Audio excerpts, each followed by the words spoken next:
Okay, so hello and welcome to Damage Control Podcasting, a special episode in honor of the release of The Meg. Me and Daniel. Hello. I'm here with fucking awkward. Anyway, we're at the Great Lakes Avengers headquarters of Damage Control Podcasting, not at HQ tonight. Hey now, I think this place is a little bit better than Great Lakes Adventures. Then why is your door that guy that you walk through to get? Because you have to have style. Oh, right. Okay. So, we're going to do... Me and Daniel are the only ones that don't have lives or children. So we are here tonight. In honor of Meg, we are going to do an audio commentary of 1999's Deep Blue Sea. Last commentary we did was Mission Impossible. Yep. And that was an epic journey to get that going. Let me tell you about the epic journey that was to get this going. So, listeners, Cody's mom, basically, I get a lot of I get a lot of flack because I don't post reliably enough. So, I am currently on medicine I'm not really supposed to take caffeine with. And I drank a energy drink before I got to the podcast. Then I drank an energy drink at the podcast. So when I got home, I was wired. So I posted it, yeah. And then I looked up a bunch of trivia information on my super secret website for tonight. And I have not slept. I've been up since yesterday. I am wired. This will be interesting. Because I had to take another pill. So I'm just wired. So anyway, in my haze in between pills, I thought I had saved, and I did not save my information. Oh boy. So I'm kind of bummed out, but I think we're the good ones on the podcast. We can we'll just ad lib through this. Don't worry, I have the app for your super secret website here, so we can make some of that trivia that you just copy and paste happen. Okay, so neither one of us own this movie. We pulled it. Well, actually, I do on VHS. Did you know there was a sequel? Yeah, Deep Blue Sea by Sci-Fi Channel. Huh. So we pulled it up on Netflix. If you want to line up, the Warner Brothers pictures is on screen. According to Netflix, we are 8 seconds or 8 frames? 8 seconds. 8 seconds. The Xbox isn't that fancy. Oh, okay. Okay, so this movie was released July 28th, 1999 with a budget of $60 million. Opening weekend it grossed $19 million with a final gross of $73,648,000. So it at least made its budget back. Okay, that's cool. Alright, so off we go. And we're hitting play right now. Now. Okay. So the Warner Brothers sign is now underwater. And I'm going to promise listeners, if you listen to our last commentary, I will not be talking about hair. I don't believe you. I think there will be at least 4 hair comments in this commentary. Well, if there's one thing I like, is a good haircut. But if there's one thing I like more, is a bad haircut and bad wigs. All right. Samuel L. Jackson. Wait till he comes on screen. Oh boy. So, I actually know a little bit of trivia about this movie before we even get into copy and pasting the IMDb trivia out here. So don't give out my secret website. Oh, sorry, the super secret website. Mm-hmm. And it was actually in the commentary on the DVD, which my folks have. Oh, is that good? I only got the VHS. Yeah, it has some interesting stuff in it. Who was in it, cast or crew? Cast. Oh, right on. Is it as good as this one? This will be way better. Good. Yeah. Okay. Yeah. So one of the things that was interesting was Samuel Jackson was talking about this, and I guess a lot of the stars were nervous. I don't know if this is a publicity stunt or this was truth, but a lot of the stars were nervous, and they were getting lawyers to come on set, and they were doing their wills before their death scenes. Okay, before I add on to that comment. Mm-hmm. Bathing suit. Rate the bathing suit. Nothing sexist. Just what do you think? Do you think he looks pretty good? Yeah. Yeah. Well, no. That's ridiculous for the man.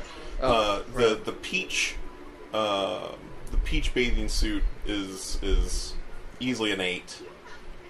The white with the camo short looking things, the Bahama sweater around her waist. Right. I'm not into that. It's like a 6. You don't like the modest. I don't mind the modest. It's the color scheme, the white with Hawaiian. I'm just not into that. So this boat, I guess, is the same boat from Harrison Ford's. Let me look at my Super Receiver website here. Nope, never mind. Ignore what I just said. Okay. So what I think is interesting here is that like the sharks are attacking the boat, and they imply this because they spilt the red wine into the boat. No, into the water. No, I don't. No, you think that? I mean, that's kind of what the imply was. Like, you see the bottle of wine knock over. No, I think that was just. I think that was just a visual motif. Okay. Because I don't know. I always took it as they're 800-pound genetically altered mako sharks, that they're just aggressive. And that's true. Like, it's probably. I mean, once we get into the movie, that we'll find out that's true. But I just think it's odd that like. If you don't know anything about this movie until then, you're just like, oh, so the shark's a wino is what you're getting. True. Very true. Or no, wait, what? He doesn't have to be a wino. What are those guys that, what do they call those people that, like, they swirl it around their mouth and spit it out? Connoisseurs? Is that what they're called? Wine tasters? Sure. Okay. Yeah. And this is one of the altered sharks? I believe so. Okay. What do you think of the use, Anna Nicole Smith landing that helicopter? Same building. Same building, same helicopter. That's a callback, folks. What do you think of the use of mako sharks rather than like the classic stereotype great white or even like a hammerhead, but like a mako shark? First time I even heard of a mako shark was from this movie. Really? I'm okay with them using that. I like the fact that they're not just retelling basically Jaws by using a great white shark again. So, like, unless you're really into sharks, you're really not going to know a whole lot of difference between them. Okay. Which I just think it's good that they're branching out and moving on to different species. Well, the teeth are a little bit gnarlier than great whites. Are they? Well, yeah. Yeah. Check them out when they open their mouth again. Okay. What do you think of Samuel L. Jackson's wig? Are you sure that's a wig? Oh yeah. Oh yeah, that's a wig. Yeah. Yeah, that looks pretty rough. So, Samuel L. Jackson supposedly signed on to do the movie because he did Long Kiss Goodnight with Rennie Harlan, and had such a good time that he signed on to do this for Rennie Harlan again. But Rennie Harlan has stated that this is the worst experience he's ever had making a movie. Really? Yeah. What happened that made it so terrible? I would think shooting in water probably is just... No, shooting in water would be very difficult. Yeah. I think that's a whole feat that unless you are prepared for, that you are not prepared for it. Like, right unless here. you've done it, you don't know what you're getting yourself into. So this is the same seaplane from Harrison Ford's and Anne Heche's 6 Days, 7 Nights. Okay.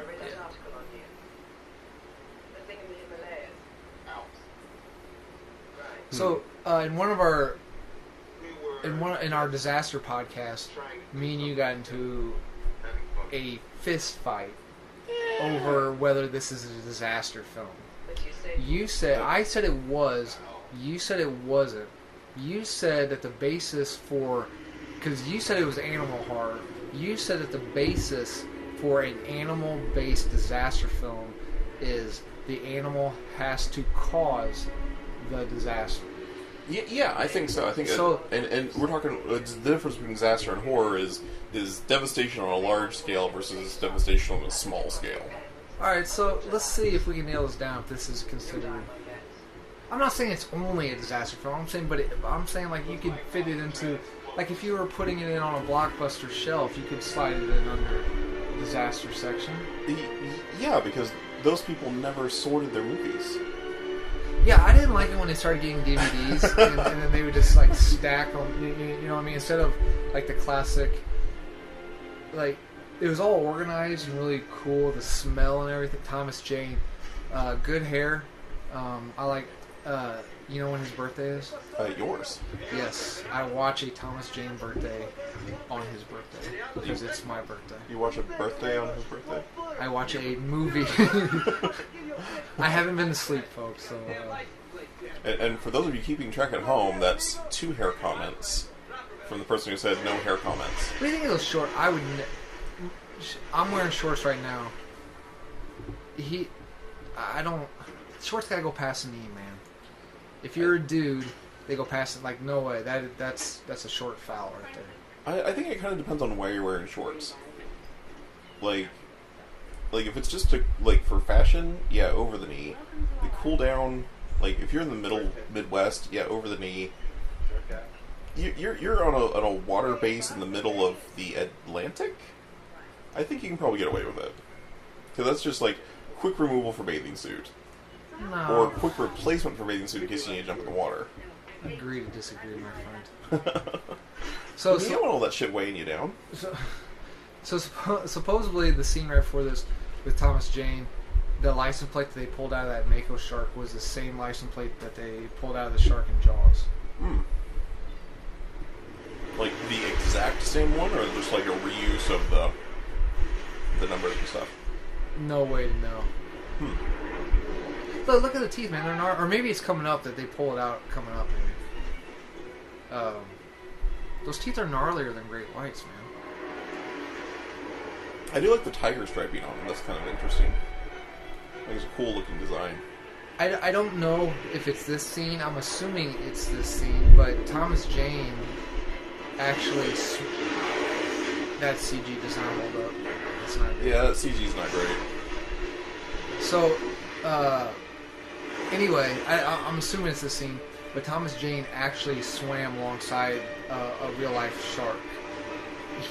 They had to shoot it. They forced him to shoot it at the end of the movie in case something bad had happened. Yeah, so that's the same license plate from Jaws. So as an actor, if the director's like, "Hey, we got this really cool idea, we really want you to," man, look at that dude, he's in shape.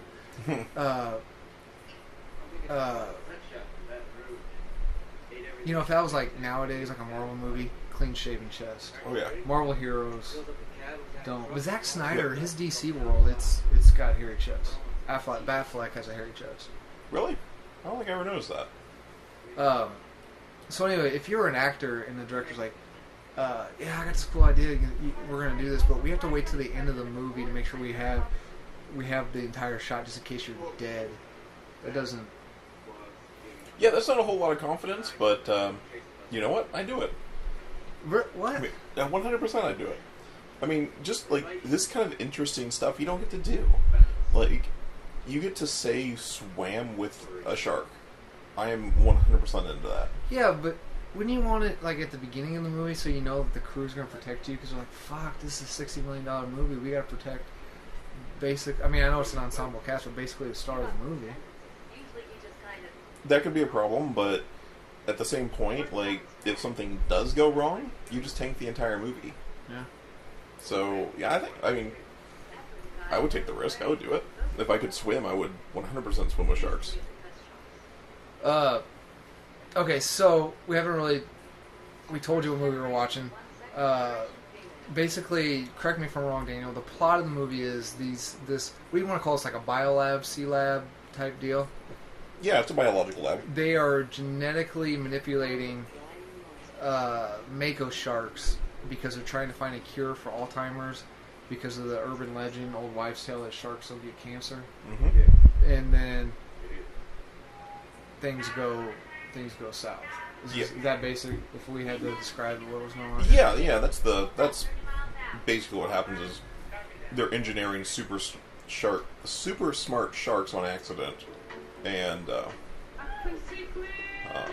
then things go bad.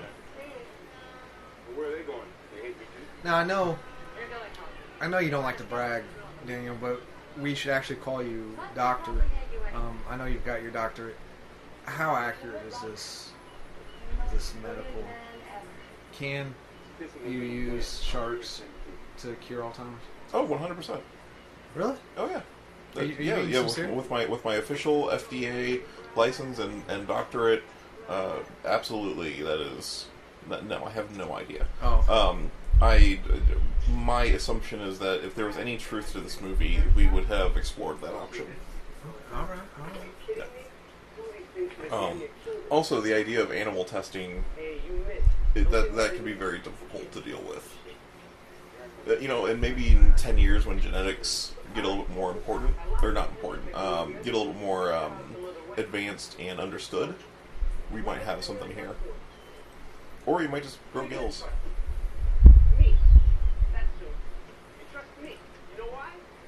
This... Yeah, anyone who tells you they're trustworthy, you really can't trust them.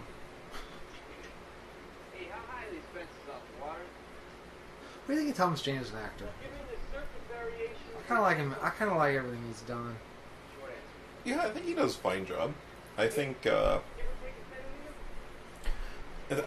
think he is one of those actors that, unless you know who he is, you never find out who he is. Yeah, he's like one of those guys that unless you're like a cinephile, you turn around and like, oh yeah, it's that dude.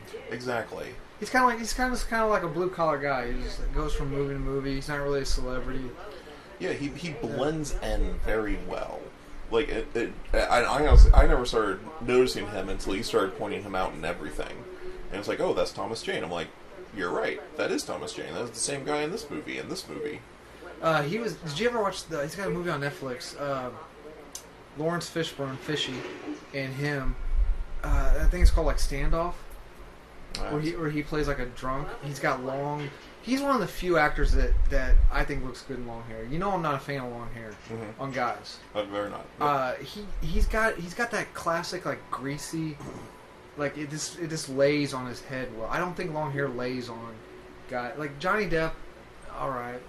Oh yeah, right. Johnny Depp looks fantastic with long hair. I just like his hair lays on him good. It looks good in that movie. But I like his Punisher hair. I dig it. So you can tell that this movie is from the late 90s because she just used a zip drive. And that is old, obsolete technology. That's True Blood's dad. Skarsgård. Okay, Eric Skarsgård. No, is it Eric? I thought it was Eric. Was it not Eric?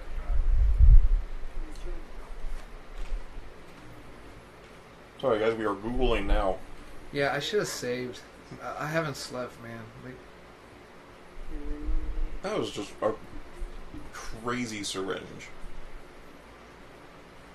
Oh, yeah. Like, how would you like to go to the doctor and get that thing shoved in you?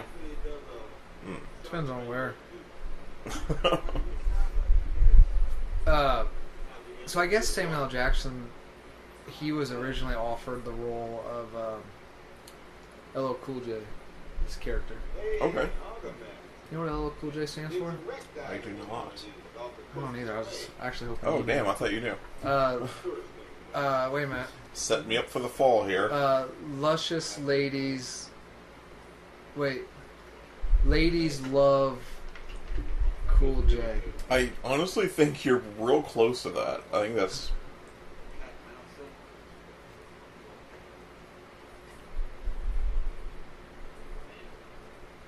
Nope, that's not what I meant to search. Sorry guys, we're getting this figured out. Is it Alexander Skarsgård? No, that's dude from True Blood. Yeah. He's also in...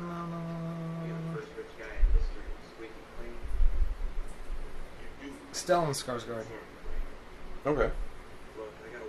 Ladies love Luscious Jackson, I think. I don't know where the cool comes from, though. Well, you had to have some sort of rapper name. There's a scene... So the writer of this movie... So, okay. So the lady scientist, the brunette lady scientist, the actress, she's friends with the writer. I actually knew this. I don't need to get on my website for this. she's friends with the writer, and their friendship got really tested, and she kind of like refused to talk to him for a while. Because I don't know if you remember, later in the movie, she takes her wetsuit off and stands on her wetsuit in her bra and panties. Mm-hmm. She was pissed that her friend wrote that scene and made her, and that she had to do it. Really? But they made up, because I guess in the second film that he wrote that she starred in, she got kind of a meaty, badass role, so she forgave him. So LL Cool J stands for Ladies Love Cool James. I was close. Close. Right. So I never understood that. Like, I understand that... Why ladies love Cool James?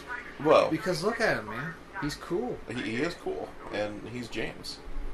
So, I mean, it must be true. But no, the thing about the being upset about the scene that you're talking about. Now, I can understand where maybe you don't want to do a nude scene. I get that. I mean, there is some sort of professional integrity. That does maybe. What? I didn't mean to interrupt you. Okay. What size TV are we talking here? We're looking at. I don't know, 32, 34. You think some CG works good on a big 100-foot screen? That is awful. That's not good. Yeah, all that CG hype was just bad. Wow. So, did you see this when this came out? We always kind of bring this up. Did you see this when it came back in '99? You would have been, see, 99. I would have been 10. What's 4? 9 minus 4. That's 5. So I would have been 15. I was 13. Okay. I did see it. My folks, we didn't go to the movies a whole lot, but my dad would pick up the VHSs and DVDs, and this was one of the DVDs he picked up. What? I didn't see this in theaters. I had a friend who he had his dad was rich, and Quincy rich. Mm-hmm. It's okay. He don't listen. And he had, Laserdisc came out. He had Laserdisc DVDs. Because like DVD players came out, they were like $5 million. Right, they were very expensive when they first came out. So anyway, and he had Top Line or whatever, and I'd come over, and I only had VHS. I didn't have DVD player, and he's like, "You gotta check this scene out." Take a guess which scene he made me watch without any setup. He's like, "You're really close to the screen and watch this scene." It's got to be the Samuel Jackson death part. Yes. Yeah. So I remember that was kind of like. Do you remember that YouTube vid of people who watched that?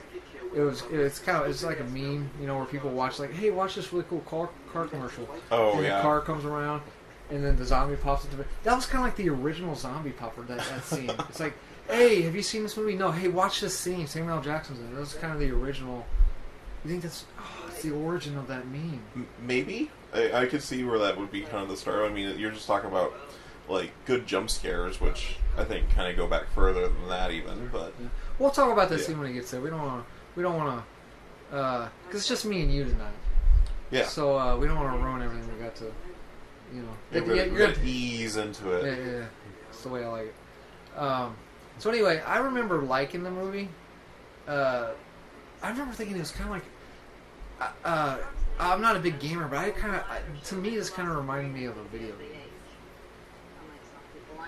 So like the hero's journey onto your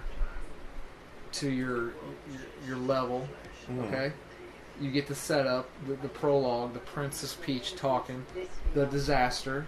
Yeah. Okay, you escape the initial disaster, and then you get your power ups, you get your situation levels, and then they have to climb up the shaft because the sea lab's losing pressure, and they meet obstacles. I don't know. I guess from a non-gamer, it just reminded me of a video game. Yeah, I can kind of see the video game formula built in there. Yeah. So one of the things I think interesting there is they keep calling the Chimera, which, like, they should have known scenes were going to go bad. Nothing called Chimera ever goes well in movies. Or anything called Gen 1. Yeah, I wouldn't go that far. Transformers. There's plenty of Gen 1 stuff that's great. Here's a callback. We watched our last commentary was Mission Impossible 1. Yes. Guess what the virus from Mission Impossible 2 is called? Chimera? Chimera. Yeah. Guess what the antidote's called? Gen 1? Bellerophon. Oh, okay. In Greek mythology, Bellerophon killed Chimera. Interesting, okay. Use that information with what you will. Alright. I give it to you for free. These guys like this, I'm very jealous of. They can pull off the like you seen the way I dress, Daniel. Like right now, it's how hot we are baking in here because we had to move the fan away. It's hot outside. Yeah, it's about 98 degrees outside. Daniel, how many shirts am I wearing? At least 2. Right. We've been doing podcasts now through the summer. It's been 106. Mm-hmm. How many shirts am I usually wearing? 2 to 3. Right. I am jealous. Look at that. Just throws a nice button up, like a nice blue button up. Just no undershirt. Have you tried wearing a single shirt? I don't like the freedom. I don't like the way it feels. You heard it here first, folks. Adam hates freedom. I don't like the way I feel exposed, man. I feel like the world can see through me. Okay. I don't have a good tan line. I don't have the confidence, Daniel. That's what I'm trying to say. That's why I do this. I don't do this podcast for anybody. This is all smoke and mirrors. I come together for you guys to give me confidence, so I can. Oh, you have come to the wrong place. So I can walk out wearing no undershirt and a nice button-up, khakis, and Jesus sandals. Okay. I can't do that. Give it time, young Padawan. Give it time. You know, I wear a crew neck. Okay. So I have that classic stereotype redneck tan line to where my face is nice and tan. Yeah. But it like stops the crew neck line, and then everything else, Daniel, is just pale. Oh yeah. Look at these legs. Mm-hmm. Pale. Yeah. Look at these arms. That's sexy canvas. Look at that. You know what I mean? Yeah. I think it just comes with working for a living. Like, I don't think anyone has a legit tan line unless you're a model or an actor. Then yes, you're proficient. Would you ever tan? Did you ever tan? Would you ever do that? I don't know if I would. I don't know why I would. You got Thomas Jane's role in this movie. Well, I mean, if I'm an actor, yeah, like, if I need to portray a person, sure. But just as an everyday life, like when I got married, they tried talking me into tanning. They being my now ex-wife and her sister. And it was just like, no. Why would I want to fake who I am? So, no, I think if I tan naturally, I'll tan naturally. We're staying on point in this. Oh, yeah. 100%. So, at this point in the movie, why there's so many people here for the hurricane? No, they're leaving. We were talking about random shit, but you missed that dialogue. Okay. Yeah, that lady up in the tower is trying to get everyone off for the... How far out in the ocean are we talking? Did they ever say? Because, what are we talking here? Like oil rig distance out, or are we talking even farther out? Farther than that, it looks like. Cause like when you get a good shot of the radar, there is not a landmass in sight. So far enough away that a helicopter has to refuel? I would assume so, yeah. Can helicopters fly over oceans? To a certain point, yeah. They can go from like New York to London? Can they make it that far? Oh, not on a single tank, no. Oh, okay. What about military helicopter?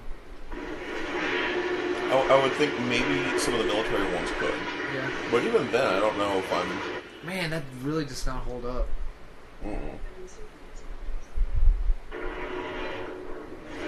As a kid, though, did that bother you? The sharks? Yeah. Not really. Not scary, I mean CG-wise. Oh, no. I can tell you the exact moment I noticed when CG started bothering me. And that was Blade Trinity. When I went to see that in theaters. I'm trying to think what bad CGI they had. Dracula? No, it's at the very beginning. I think it was Blade Trinity. Maybe it was Blade 2. Pretty sure it was Blade Trinity. Anyway, Wesley Snipes is there. He's doing badass Blade stuff. And then he goes to basically do this monkey jump climb up the walls. And that was the era of what they call the spider cam. The Sam Raimi Spider-Man kind of kind of brought that to the forefront. They call that the spider cam. Like all those type of movies had that. If you remember that little like, they just felt like a little wonky, yeah, a little rubbery. Yeah, it looked terrible. Like you could tell immediately that it was CGI, and it was just bad CGI. Yeah. So, are the CGI sharks bothering you tonight? A little bit. Yeah. Does it take you out? At this point, why don't they just use practical effects? Like real sharks? Well, that or a mechanical shark like these from Jaws. Oh, come on, man. It's common knowledge the shark didn't work very well. Well, sure, but when was Jaws made? Like, late 70s, early 80s? 1492. Oh, Columbus. Alright. So anyway, I feel like technology will have advanced by then, by now, that we can get a mechanical shark that works better. Yeah. And honestly, probably a little cheaper. So how do you think Meg looks? We're doing this for Meg. It hasn't come out. As of tonight, as we're recording it right now, it has not come out. Maybe you guys in the future will know. By the way, in the future, are we the best podcast from Quincy, Illinois? Absolutely. Let us know down in the comments. And if you are in the future, you should be doing not this. That's not good. So how do you think Meg looks? I think Meg looks pretty decent. Now, like any good horror movie, they don't show you enough scenes of the shark or the monster in the trailers. Well, I thought they did. They showed quite a bit. They showed some, but not a really good like profile shot of it or whatever. At least not in the ones I've seen. Yeah. So, I'm curious to see it. Curious to see more about it. But yeah, I think he looks okay for now. That's a pretty good practical shark. Yeah. See, why don't we use that for more of the shots? Probably because it doesn't move. Well, it could. So your classic man going in God's domain. Oh yeah, and just the god complex on that character's. Like, they're setting you up to like and not like a lot of these characters very, very well early on in this movie. Hang on, Danny. Make sure we're still recording. I'm a little nervous here. Usually I can look right at it. No, yeah, we're good. Okay. To the dismay of our fans, we're still recording. Yeah, scientists smoking in the lab. Like, you're trying to cure cancer as you're giving yourself a different type of cancer. Exactly.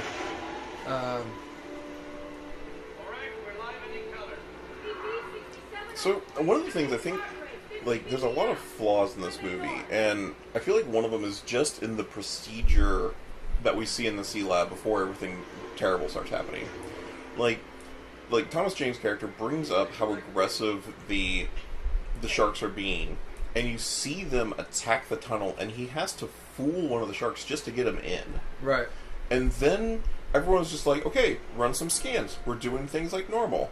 But see, you gotta understand, Dana, you know, I'm a maintenance man. The soft-bellied, weak-handed guys up in the office, they don't listen to stuff like, they'll say, we need this, we need that outlet moved over there, and I'll be like, wait, that's not possible. And because of code and blah, blah, blah, they're like, we just want it done. I have a feeling, I relate to Thomas Jane in this scene. Well, sure. I mean, as a maintenance guy at a nursing home, I have to get a lot of sharks. And prep by shoving things into their noggin. Actually, it'd probably make my day a little more interesting. A lot of poop out of toilets, Daniel. I'll be honest with you. I believe it. Poop out of toilets. So anyway, well, I just feel like, you don't see the men in the suits here, other than Samuel Jackson's character. But I just feel like the scientists are all calling their shots, and at some point they should have been like, "This is bad. We're doing something wrong. We need to readjust our procedures." I don't know. I think it kind of flips the genre on its head, man. Because it's usually the scientists be like, "Hey, we need to stop," and it's the corporate people be like, "No, we're taking the xenomorphs back in to get what they need." So yeah, it's kind of like, so now it's the scientists that are willing to do the dangerous stuff. I would agree. It's kind of flipping the. That is true. That does flip the script. That is a different kind of aspect to these types of movies where science goes terribly wrong. Actually, I'll be honest with you. I take back my opinion. That is a good wig. That's solid. I mean, you can tell it's a wig, but I think you can only tell because we know what his hairline actually looks like. But it fits his head all right. Okay. The shape of the head, I take it back. I was distracted by the sweater vest, and I couldn't help but thought, how many movies does Samuel Jackson wear a sweater vest? Does he wear one as glass? Maybe. Yeah, glass. I think so. Now I'd rock that tight collar around the neck. No freedom. I'd rock it. Nope, I'm out on turtlenecks. Well, that's not a turtleneck. Anything that's that close to the throat, I'm out. Yeah.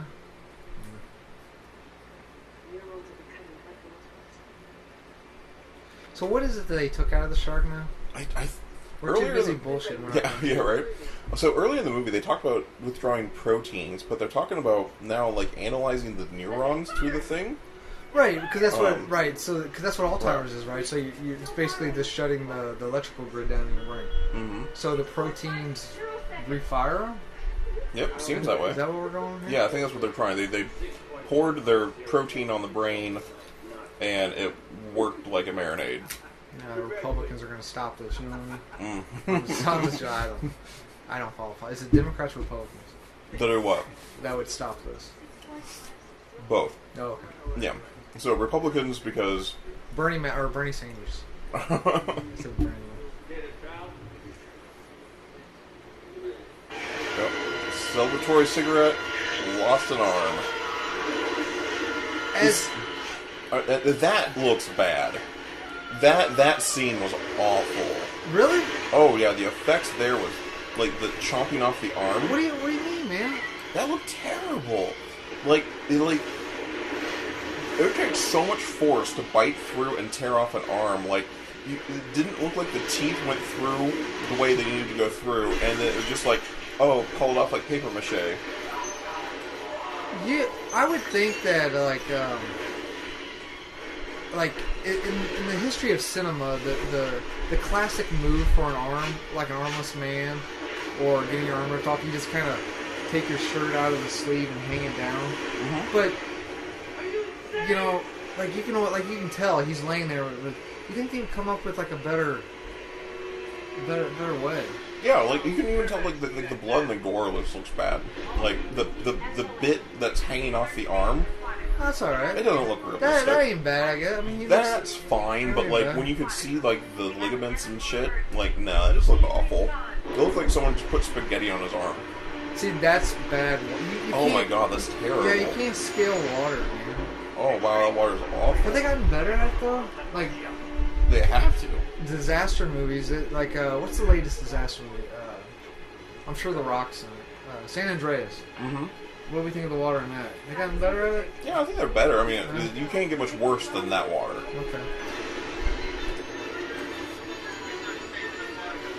Okay, so to get on with our fight, yeah, that's really bad. That looks like a cutscene from a PS1 video. Oh yeah, definitely. We were in the right era for it, so you know. Really, Ryan? PS1? Maybe PS2 at that point. I played a PS1 game. It's the only game I played. It was exactly one. It wasn't Metal Gear Solid, but it was similar. What's another Metal Gear Solid type game? Siphon Filter? Siphon Filter.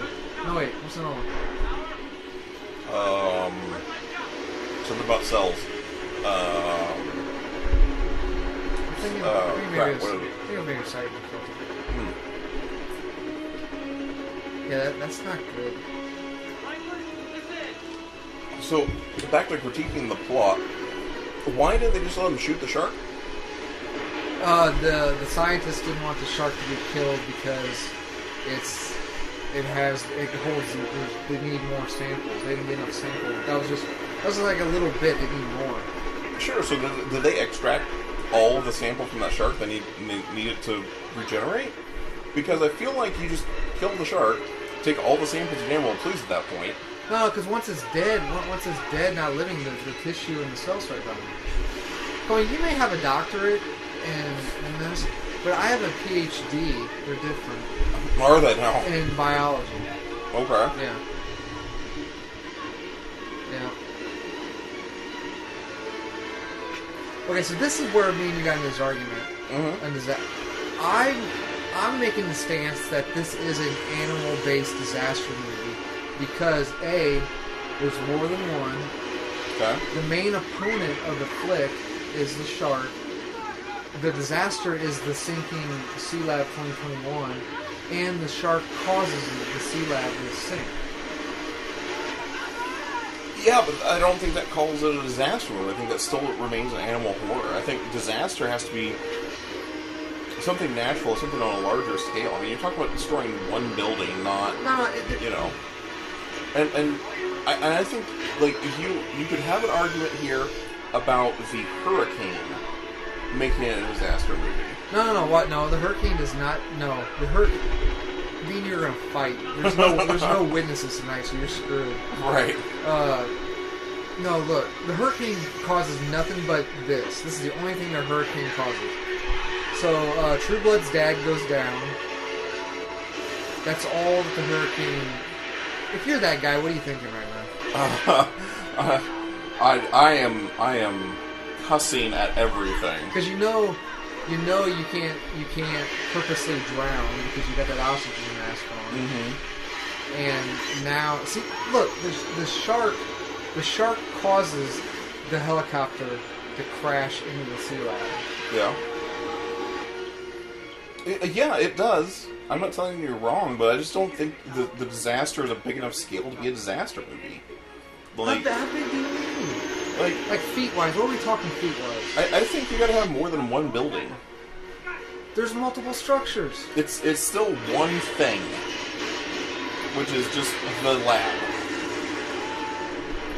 I think for a disaster movie, you gotta have larger scale destruction. Alright. At least a city block. Me and you got into an argument last night, about explosions.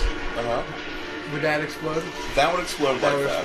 Yeah, because that is fuel igniting. Okay, I came up with my excuse on why the helicopter in Mission Impossible 1 would explode. Okay. So, the gum exploded. Mm-hmm. It caused Jean Reno to bring the helicopter up.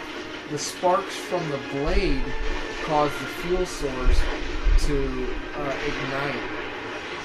So that's plausible. Okay, thank you. I'll give you that one. That one's plausible. Alright, thank you. But yeah, if you ever see, that CG's bad too. But if you ever see the fireball explosion, that is a gasoline explosion. Period. That's what a fireball explosion looks like. What if it was diesel? I don't think diesel explodes that way. I think diesel has a different explosion look. It's cleaner. It doesn't plume as much. Oh no, plumage. Plumage is good. Yeah, because the gasoline is the fuels, the fumes ignite. Too bad we don't have Tyler in here. Tyler's a caterer. He could discuss the finer critique. Ladies love Luscious Jackson's technique. James, sorry. Man, he really fits in that wetsuit good. Okay, see right here. Right here. This is where disaster. This is where this film becomes a disaster flick, and what causes it. Okay. So we got them all staring at nothing. No, Scar's dead. True Blood's dead. I mean, at this point, the shark's just a dick. Like, the shark's like, I could eat him, but you know what? Here. That man. I don't remember the CG being this bad. Oh yeah, the CG is terrible. I feel like I'm bashing on this film, but I genuinely like it. I don't remember the CG. It must be your TV. Oh, I'm sure. Yeah, it's your TV. Get a better TV, Damon. We're podcasters now. Right. We're part of the internet that think that our opinion matters. So, get a better TV. Yeah. Can we also, like, take a look? So we're at the scene where the glass is breaking, and everyone cares about this douchebag. But there's a giant chunk of the glass that came flying out. This chunk. And it didn't shatter the window. but it's at least 9 inches thick. Right. Like, it was massive, and the window didn't break. Only you would think 9 inches is massive. For glass, it is. Oh, okay. How hard did that shark have to throw the scientist into it? Well, it was already, the structure was already weakened. You know how? Okay, so say you got like say you're holding like a frame, like a picture frame, Yeah. and a glass, and you just kind of hold it and you just kind of twist it. You can hear the glass break and creak and weaken, but Sure. there's no visible damage. Then you just tap it and it spider bangs. Right. But a helicopter crashing, basically, the shark knew that. It's a good shark. It's an 8,000-pound genetically altered mako shark. Uh-huh. Yeah. The plot, it's flawless, man. I don't know how many times we watch a movie here, I have to point out that these movies are flawless. Uh-huh. That's a good wig. Do you think his wig probably would have fell off in that flood if it was real? Yeah, probably. But also, they're like... Well, what are they doing when they wind that up? What's that doing? Powers it. Yeah? Yeah, because you don't have electricity running to all of them, all the phones at the same time. So you crank it to power it. You know what phone I had as a kid in my bedroom? No. They sold them everywhere. It was like one of those like Sky Mall before Sky Mall type stores, Mm-hmm. and it was made to look like a submarine phone. Oh, neat. Did you have one of those? No. Yeah. No. I inherited my sister's old Nickelodeon phone when I moved into her room. Oh, Nickelodeon phone. It was just like this Nickelodeon like candy colored phone that had like a Nickelodeon splash on it. You know what phone we had at the house that looking back on it was complete shit and garbage was the transparent plastic phone with the neon light that goes around it. Oh yeah. Oh yeah. Form way over function on those. Look, alright. If someone is genuinely listening to this commentary, comment and say, don't just say yes or no. Yes, disaster film. No, Daniel's wrong. Yes or no. That's all you gotta say. Yes. Let us know your opinion. Disaster movie, animal horror, somewhere in between. No. Yes, disaster film. No, Daniel's wrong. That's all you gotta put. That seems fair. Sure. Sure, fair. That's what you want to call it. This is where I think this is where I felt that we hit like video game territory. You know what I mean? Yeah, a little bit. I mean, looking at the map, I mean, it's just... So one of my problems with this type of thing is it's just a rinse and repeat of a lot of space movies. You have the situation, they're isolated for whatever reason, and there's a monster in the space station, sea station, whatever we have now, and they're trying to deal with the structure failing and the outside is toxic. Like... underwater movies and space movies just have so much in common. Ooh, that probably hurt. That would hurt. This scene here, I'm a maintenance guy at a nursing home, Daniel. I don't think I've ever mentioned that. Oh no, never once. I had to change a receptacle, an outlet, because they're from the 70s and they get worn out. Yeah. And it takes me about 5 minutes, maybe less, to do that. Sure. One of the residents was watching this movie, so I took about 45 minutes to change that. Yeah. I understand that. I used to work for the cable company, and when I would be installing TV, fixing TV or whatever, repairs would always take longer if there was something interesting playing on their television. So would you? That's ridiculous. What? Classic video game trope, man. Like, how many times do you see where, like, the steam coming out of the pipe, you gotta jump? Yeah, video game trope, 100%. This is Rennie Harlan's secret homage to video games. It could be, Is that but in there's our... so much pressure under the door that the rivets are blowing out before the door fails. I'm sorry, the rivets are welded in place. That is ridiculous. Trapped in the water or trapped in space?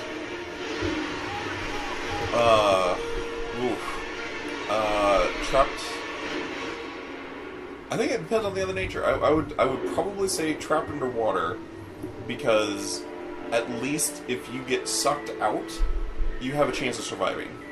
No, you're in the depth. There's more pressure underwater than there is in space. You have a 0% chance of survival if you got get about 30, sucked. You got about 30 seconds. You don't have that. Yeah, you do. Seriously, Neil deGrasse Tyson said it. He don't lie. It's not a matter of holding your breath. It's a matter of like, if you push all the oxygen out of your lungs, mm-hmm. you can exist out in space for 30 seconds, and then things tend to go shit sideways. But if you're 4 miles underwater and you get ejected out, dude, you're crushed instantly. Yeah, like I think it's certain death regardless. But water, you can try and tread, and you can hope that you're not 4 miles underneath. If you are 10 feet into space, you're done for. I'm saying I'd rather be space, because the creatures underwater, like the ocean, terrifies me, man. I don't like the water. Doesn't scare me. It's the animals underneath. Like I don't, and like yeah, the classic sharks terrify me, but just underwater creatures terrify. I don't like them. We don't need them. Get rid of them, I say. Yeah, underwater creatures can be very scary. Especially when you start talking about like weird stuff like the cuttlefish and the sea cucumber. Weird evolution underwater. But if you survive the space, you have a much cooler story. Yeah? But more obstacles to jump through, because you have to survive re-entry. And that always has a whole slew of problems that movies never accurately represent. As a maintenance guy, that fire extinguisher sign, that's good. That's a good detail. I put a lot of those up. Good detail. So, you're really good about telling us where things are shot. Do you think this is on set? Do you think they built this? What do you think's going on here? Oh yeah, where do you think they're at? Easily a set. They probably. Oh, man, I'd be interested to know. Oh, so anyway, in the plot, they just the lady who gets in her underwear later in the film, she just admitted that the dude, True Blood's dad, her and True Blood's dad, they broke the not the Geneva Convention, but some sort of ethics code that was signed by countries for genetic testing. They broke it too, and the fear. So there's two fears going on right now. Yeah. Yeah. They have to go. They're stuck underwater, so that they're sinking. So they're facing drowning. They're facing the attacking of the shark. Also, that's 3. For those counting at home. Oh shit! I haven't been to sleep, man. I've been up for. I'm not used to that. I love my sleep. If gun to my head, and the guy said you get to pick one for the rest of your life, sleep or sex, sleep all day. I love sleep. I'm not a dude that can go without sleep. Like you guys, you and Snyder and all of them, and Cody, you guys are up at like 4 a.m, and you guys get like 4 hours. Fuck, I love sleep.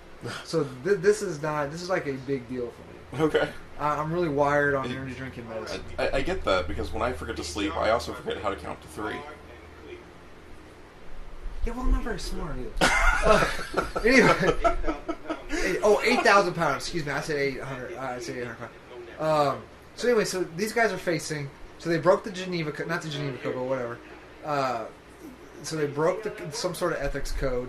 They tampered with the natural evolution of these creatures and made them highly smart, highly evolved. So they're facing drowning. They're facing the water. They're facing. Well, I guess that's drowning. They're facing sharks. Also, as Thomas Jane pointed out, they're facing these man-made creatures getting out into the wilderness populace, which, as a doctorate, Daniel, you'll know, any foreign creature put out into an ecosystem, what happens? An invasive species in an ecosystem, and that ecosystem's just done for. Some say the human race is an invasive system. We should write a movie. They never use that plot line. Never. The humans is disease. I would almost have to say that I'd be interested to if I could borrow this movie from you. Do you have it here at the Great Lakes Avengers headquarters here? No, we have it at the North Avengers headquarters. Are you visiting them anytime soon? Next Monday, I believe. I'd be genuinely interested in seeing a special. I'm guessing this is probably a set because of the water. Because if it was just a standard location, you wouldn't have the ability to contain the water. That's fair. It's just the part that makes me wonder. Not this part. This part here. This could easily be like the basement of some place. Is there with some set dressing. Steam like that ever happen, or is that a movie convention? I feel like that's a movie convention because if steam It'd is be dangerous. leaking out for something, Yeah. it would hurt. Yeah. And two, something has catastrophically failed, which obviously something has here, but there's a big problem that steam should be addressed. Okay, so right here, the plan was to go down and then up. They were going to use a submersible, 2 at a time, to go up to get to the top. Clearly. Did you think the sharks did it, or like I always growing up and watching this, for some reason I always thought like the sharks got that for some reason. The sharks knew that they were going to use the submarine to try and get out. I don't know. Was that not implied? Maybe. I think it was more from the explosion. Seems more likely, Yeah. but it seems pretty ridiculous that you just can't dump that thing into the water at this point. You're ridiculous. Sometimes Those striped pants are ridiculous. the striped pants are a little much. I'll agree with that. Wait, I have a cool trivia fact about that submersible. Okay. Hang on, I'm scrubbing through my memory banks here of what that was. Okay. So while you're looking for that, No, it's in my memory bank. okay. I'm just trying to remember it. Yeah. So, where do we think this water's coming from? The ocean. Right. So, if you remember the scene that we get, glass breaks, water floods, and then water starts flooding, and we had this giant tidal wave of water coming in. Why is there 4 feet of standing water in this room, and why is it not 100% flooded? Because I can't do that bird eye. That bums me out. That does bum me out. I'm gonna be pissed if that dog dies in May. I don't think you can, but I don't think they will. Okay, but good. if you're interested, there's a website for this. I believe you. If you said the dog would die, I believe you. Pretty good. So if you ever have that question about any movie, www.doesthedogdie.com. It will list every movie with a dog in it, and it'll tell you whether the dog dies or not. So you can be prepared if you're sensitive for these things. Oh, I finally just remembered my brain. Oh, yeah. I just remembered it.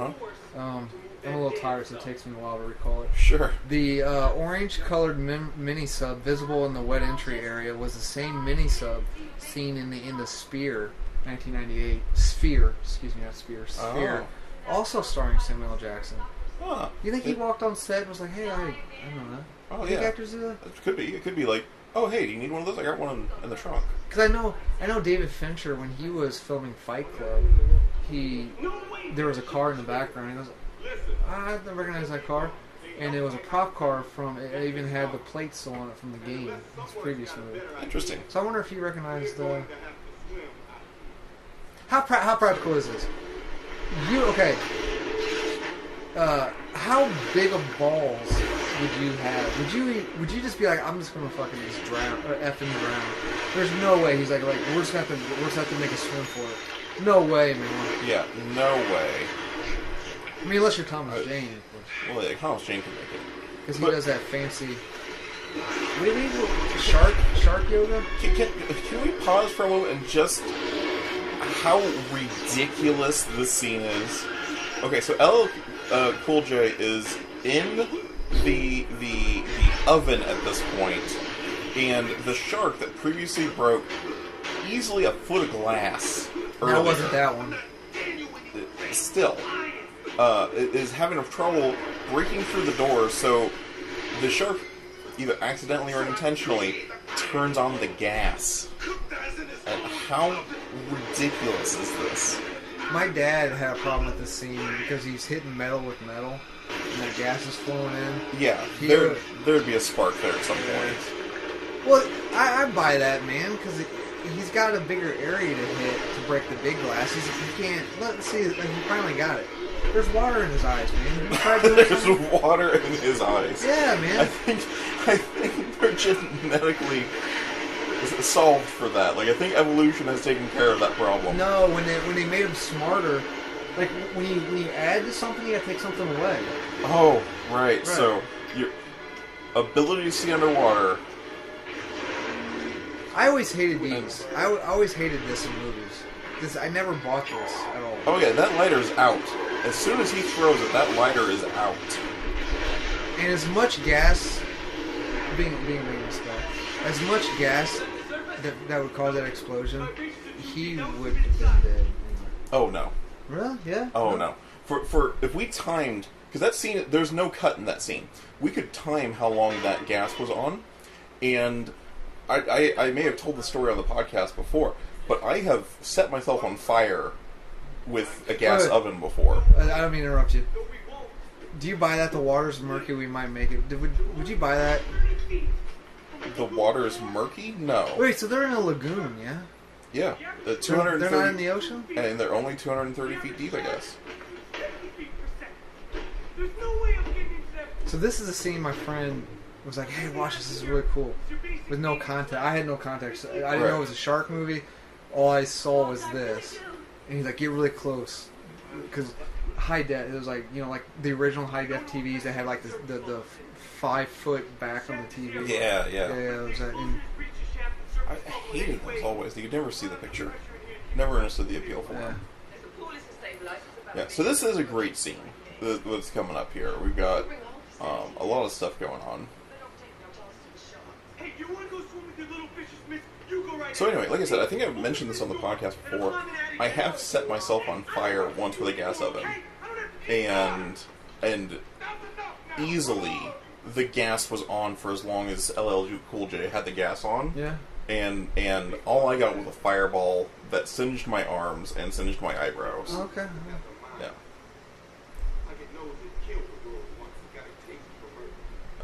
Sorry for the pause here. We all have to appreciate Samuel L. Jackson. What a fantastic actor. Like, everything he does, he just demands attention. And I think this scene was just so incredibly shocking. I remember my jaw dropping.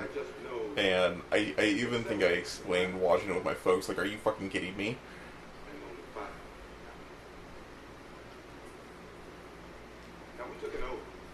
So, the idea of a wetsuit is to keep you warm, right? Protect you against the elements? Also to seal you, I believe. So what's like a sleeveless wetsuit going to do for you?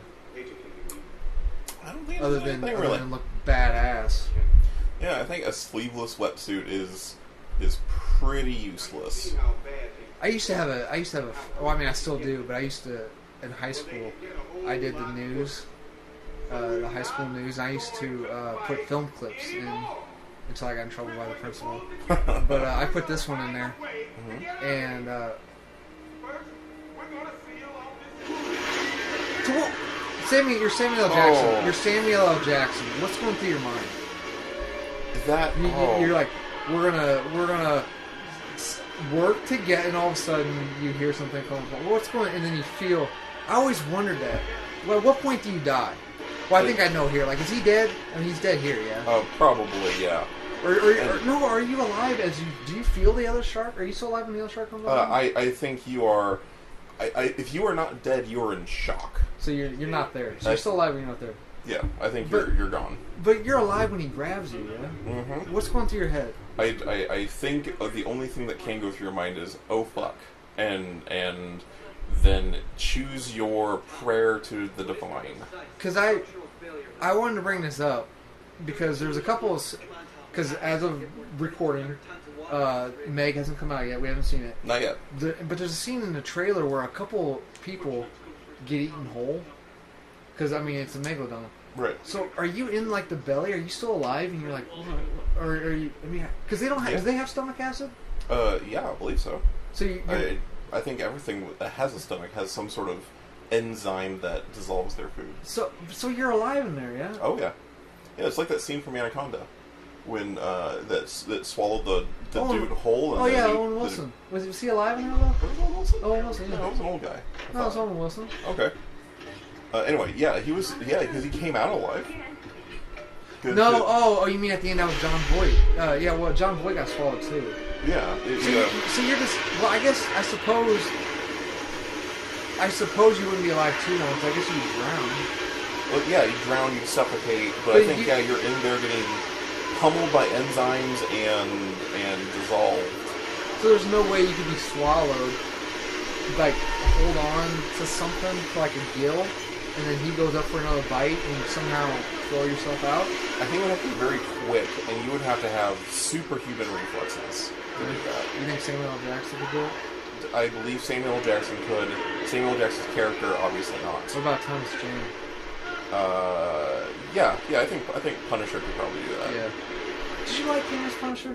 Fantastic. You think he's better than John Bernthal? I don't know about better, but I think they were both damn good Punishers. I like John Bernthal's haircut better. John Bernthal did a fantastic job. And his hair. That's great. 3. Skin fade, right? Uh-huh. I like hair, man. So this also... Oh, okay, because locking the door. That can happen. But why did this room just flood? Suddenly. Because there was just this eruption of water for no reason. Because, well, we were talking about highly important stuff, but the dude from Metro had said, if we open this door, we depressurize this room. Basically, you know, like when you take when you put like a cup in water. Right, okay. But you tilt it sideways. I get you. Yeah, so that's basically what they did. Okay. And you with your PhD... Thank you. It's different than a doctorate. Yes. Costs less, but more years. Do you think that would actually happen? Because I don't think it would. I don't think, even with a structurally failed room, that the door opening would cause that kind of depressurization like that. Why? I just feel like that isn't how physics work. Like, I feel like if the room's pressure was that unstable, it would have broken when they came in, or it would have already been broken. Well, remember the structure after they came in, the structure shifted again. That's when. Okay. Yeah. Right. And probably by that. I don't know how many times I can tell you this. My PhD is in biology, not physics. That's close enough. So They're both ologies. That's true. This right here, complete video game level, man. Yeah, absolutely. Yeah. And this is kind of the point that I was trying to make with the kitchen, that this room is now filling with the entirety of the lagoon. And the way that water should function. How does it? Why is that? I still want to know why that kitchen isn't flooded entirely. Like, okay, wait, real quick.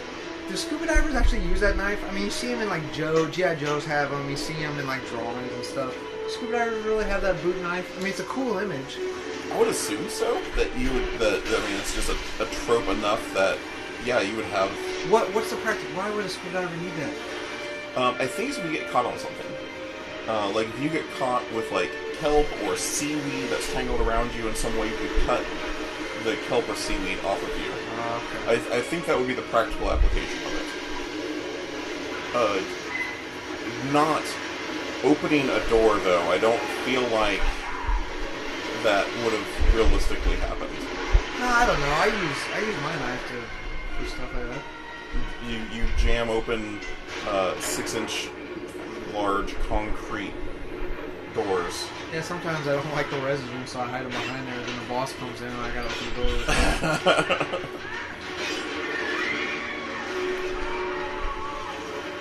This must be like Rennie Harlan. Are you a fan of Rennie Harlan? I don't know who that is. He's a director. Oh, okay. He did this movie, obviously. Mm-hmm. He did the second Die Hard again. No, wait, what is it? Die Harder. Die Harder. Mm-hmm. He did that one. He did Nightmare on Elm Street 4. Okay. He did Mine Hunters. He just did one. He just did a movie last year, that I was like, I really like this movie. I wonder who did it. And I found out it was Rennie Harlan, and I thought he was ran out of Hollywood. Hang on, let me find out who it was. Why did he get run out of Hollywood? His movies haven't been doing very good. Mm. He did Cliffhanger. Oh, Cliffhanger! I enjoy Cliffhanger. Yeah. Legend of Hercules, the one that wasn't The Rock. Okay. What was the one that I watched the other day? I thought it was good. Okay, so... Oh, he did Cutthroat Island. That was one of the reasons why he got ran out of Hollywood. I don't know anything about Cutthroat Island. Well, it's like one of the worst movies ever made. Really? Was that bad? Gina Davis? No, I never heard of No, it. we'll have to... Alright, so... Again, this tunnel inexplicably just stopped filling. No. Okay. So, water naturally will find its own level. Yeah. Okay. So, the what do you want to call this? What do they call it? The Aquatica? It's not constantly sinking. It's sinking. It becomes structurally sound. It levels out, gets weakened again, and sinks again. So the water fills up, finds its level, the structure stops, and then it starts sinking again, and that's when the water rises again. Yeah, but we have a hole in the side of the thing, and all the water of the lagoon is rushing into this thing from somewhere. If water is filling from anywhere, something has to stop it. They're above that hole right now, though. They're not below that hole, they're above it. So they're above the water line. Right, but there still should be water coming in. There is. And LL Cool J See? just... Look, it's still going. Okay. 'Cause it sure looked like it stopped. And it still looks like it's kind of stopped. But yeah, so we have the chef, and we have the flooded kitchen we've established earlier, and he is several floors higher than all of this going on. No, this isn't the same floor as the kitchen. He's gone up. Has he? Okay. Yeah. I'm telling you, man, we have not watched a movie that isn't rock solid. Sure. Stairs are flooded. Why are the stairs flooded but nothing else? Well, a lot of these pathways are sectioned off. Yeah, but... You know, like in a submarine where it's like, oh, the engine room's flooded, lock it down. Sure. Like, that makes sense, but he knows the stairs are flooded, presumably because he opened them? That ruins the compartment. No, remember? He was walking up with the bird on his shoulder and he said Yeah. shit and the water came back down? Yeah. So there was no door to open. Okay, so at that point, the place should still be flooded, and that was on the same floor the kitchen was on. Nah, he's explaining it right now. See, basically, I'm the redhead right now, and you're Thomas Jane, which I don't like. I don't think you're a Thomas Jane. So you're basically like, you're basically like, well, what about this? And I'm like, dude, trust me. So it's like life imitating art. Yeah, sure. But you remember what I said at the very beginning, that people who say, "Hey, I'm trustworthy," There's a rarely dildo. are. There's a dildo comment in here. This seems like an odd place for it. You don't remember it? No, I don't. It's been a long time since I've seen this movie. I think it's like right here. They're looking for batteries. He doesn't have good. Right here.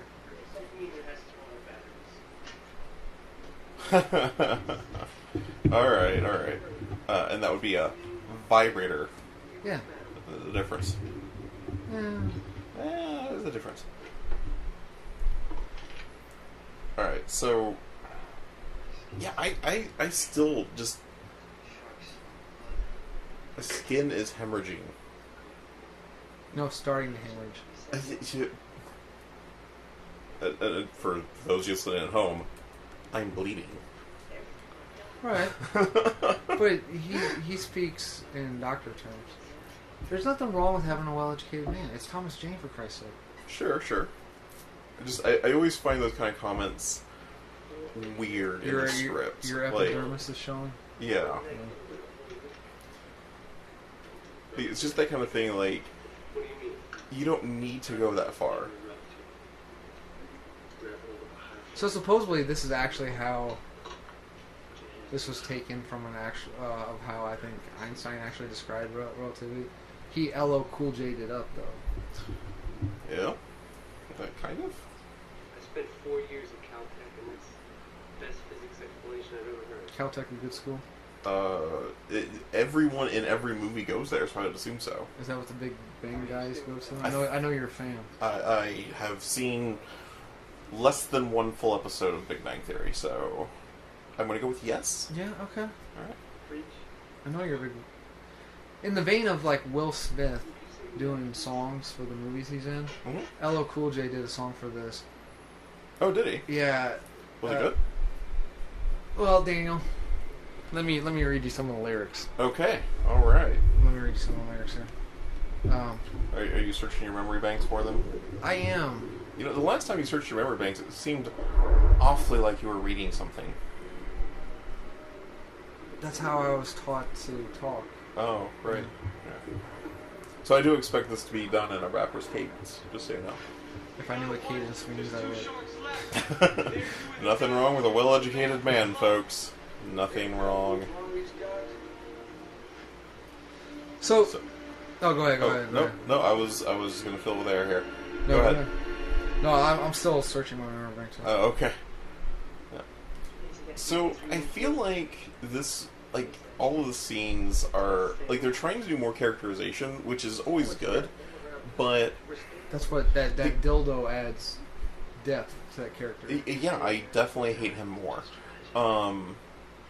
What? That's actually not a bad thing. They need batteries. Sure.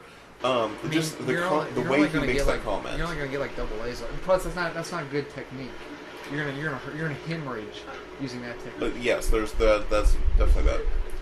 And again, here we have a mostly flooded tunnel with water rushing into it,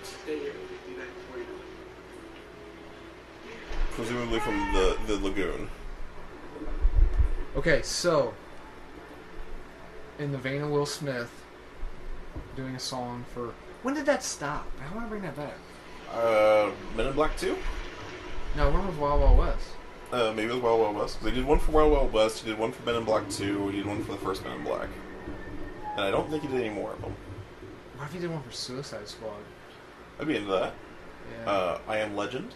That'd be weird. That would be weird, but I could get behind that. So, the song's called Deepest Bluest. Oh boy. Okay. My hat is like a shark's fin. Deepest bluest, my hat is like a shark's fin. Repeat 5 times. Oh boy, okay. Man-made terror, hungry jaws of death. Y'all don't cross my depths. I'll pause your breath. I cause you to sink down 40,000 leagues, bleeding to death with no arms and short sleeves. My world's deep blue. Killers gotta eat too. Yeah. If you didn't know we were white, you know now. There was no rhythm in my voice at all. Not at all. Oh. They switched my DNA, tripped me into Cool J. That ain't bad. That's kind of cool. Okay. That's kind of cool. Oh, he works his name in again. Lost your scuba gear. The killer's cold-blooded. His name's LL. That doesn't rhyme at all. Not all songs have to rhyme. No, I suppose not. I'm going to go out and say that this one, not one of his best songs. Let us know in the comments what your favorite LL Cool J song is.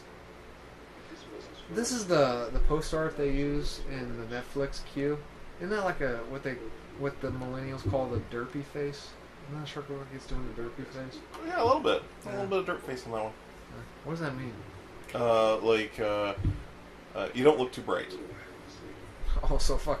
I just have to look in the mirror to see the dirt face. Pretty much, yeah. Fuck. Especially after a couple of days of no sleep. Deepest, bluest, my hat is like a shark's fin. Yeah, don't mind me. I gotta see if we're still recording here. I get nervous sometimes. Still recording. We're good. All right. We're good. Yep. So we have the microphone pointed in kind of an odd direction, so we have to do these checks every once in a while. It's an omnidirectional microphone. I got it in the omni position. Oh, okay. Yeah. Since we're at the Great Lakes site, I don't have the good back computer that we usually record on. That's true. Just the Zoom Zoom 1. Here we have the ominous switch that switches green lights to red lights. Wouldn't salt water ruin electrics? You'd think so, yeah. Yeah, because salt's a good conductor. How long can you hold your breath? A minute and a half. I never liked this. This always looked bad. Oh, wow. He didn't even try and move. So Thomas Jane would be getting shocked right now. Oh, yeah, he'd be dead. The shark would be dead. Actually, that's bad. That looks like a PS4. That doesn't even look like that. Holy shit. Actually, water's not a good conductor because you can't really. It just spread. I mean, it conducts electricity, but it spreads it. It just dissipates throughout the whole thing. Sure, but the issue is the salt. Yeah. Salt is a fantastic conductor. It's also tasty. How long? So anyway, how long could you hold your breath? I'd go about a minute and a half if I absolutely had to. Really? Yeah. What about you? I don't know. I try. Look, whenever I'm watching these kind of movies, I always try to hold my breath. I've done that a few times too. I can never do it. Curious to see when I would be dead. Yeah. I would have been the dude that got thrown through the window. Got my arm ripped off. That would have been me. Oh, because you'd be smoking in the shark's face? I wouldn't smoke in the... Oh, yeah. I don't smoke. Have you ever smoked? No. You ever wanted to? Yes. Cigarettes? Yes. Okay. Yeah. What made you want to? So funny story. All my folks smoked for a very long time. All my friends smoke. All of them did. Do you think that was a 3/4 length wetsuit, or she like brought it up to be fashionable? I think she brought it up to be fashionable. Okay, sorry, I didn't. Anyway, so a lot of my friends used to smoke, and when I am exceptionally stressed, I will crave a cigarette. Like smokers crave a cigarette, and I have never smoked in my life. I've just been around secondhand a lot. My ex-girlfriend once, I pissed her off really bad that she bought a carton of cigarettes. Or not carton, a pack of cigarettes. Mm. Yeah, I used to carry one in my, used to have a pack in my car. Yeah? Just in case. I stopped that practice, but... Would you vape? I don't think I don't know if I would. Vaping just isn't as cool looking. It's smoking's not really cool looking either, but like I don't understand. No, it's cool looking. I mean, come on, Humphrey Bogart, classic. Come on, dude. Picture me in a fedora, silhouette. Yeah. Maybe in black and white you can get away with it, but this is good for an audio podcast. Daniel, look at what I'm doing. Yeah, exactly. So I think one of the things with the smoking is that anymore. I do not like the black guy joke in horror movies. It was funny. He just said, "I'm done. Brothers never make it out of these situations." Oh yeah. I'm tired of the black guy in the film being either referred to by a white person as a token black guy or himself as the token.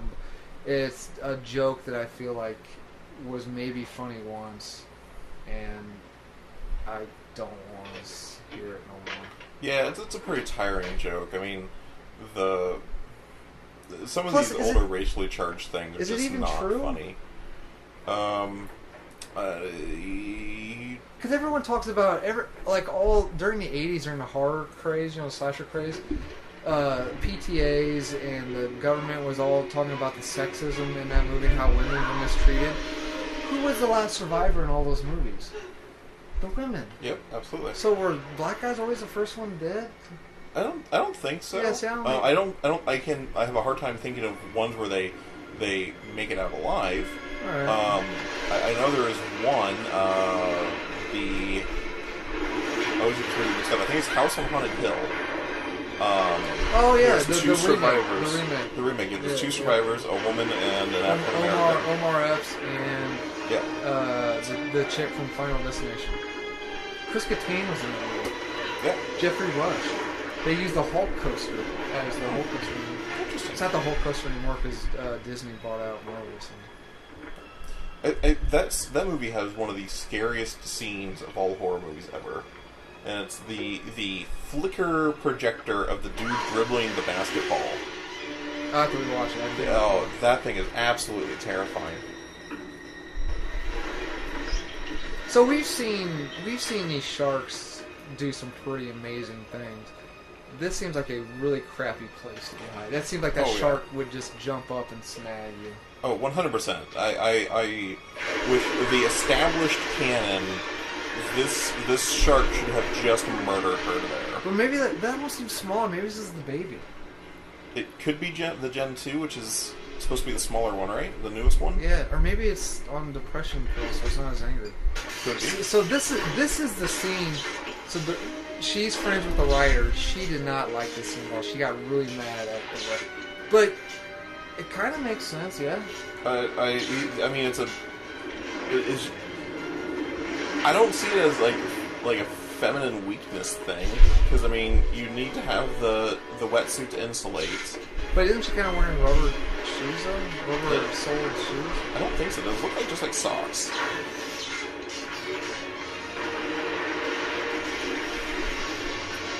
I suppose her point was, yeah, that's not good. Oh, CG's bad. Yeah. The chick CG. Hmm? The girl CG, Shark's real. Oh, right, yeah. No, I suppose her argument was, because I'm sure the writer was like, hey, you have to take your wetsuit off because it insulates. Like, you have to, duh. But I think her argument was, you can literally write anything. Just write me to do something else. Don't put me in this situation where this situation makes sense. Yeah. So I think they got into like a huge fight, and she didn't talk to him. But like I said, I think it was Daybreakers. That vampire movie was the next one. Okay. I think. Wait, you know what? Daybreakers. That's the one with not Liam Neeson, Willem Dafoe. Yeah. And, you know okay. what? Let me scour my brain here. I'll tell you what it was. Sure. So anyway, as we were talking about this a little bit earlier, but I think like that makes for a really kind of, I don't know, prissy actress, in my opinion. Like like I understand not wanting to do nude scenes. You would have to be a certain kind of person to be willing to go naked in front of a million people, and I get that. But there's nothing there that was super sexualified. There wasn't anything there that was sexist, in my opinion. And she wasn't naked. Like, I don't think she has a whole lot of room to complain.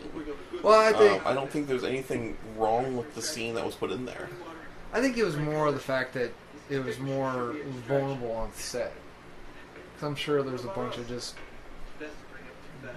stereotypical chubby, greasy grips who was never on set, and all of a sudden during this day it was a full set, and she had to be. This is weird. And usually, that's possible. This is I would weird. agree with that. We're flipping the script. Usually, you're the feminist, like here. I am 100% supporting female equal rights and all Perfect that. creature. That's what it was. Oh, okay. I just remembered. Yeah. So no, I'm 100% supporting of female rights. My thing is that for entertainment purposes, like for movies and things, you have to have a certain matter of professionalism when it comes to the scenes and the actors and directors' visions. Like after the podcast, we stuck around and talked about Hugo Weaving a little bit.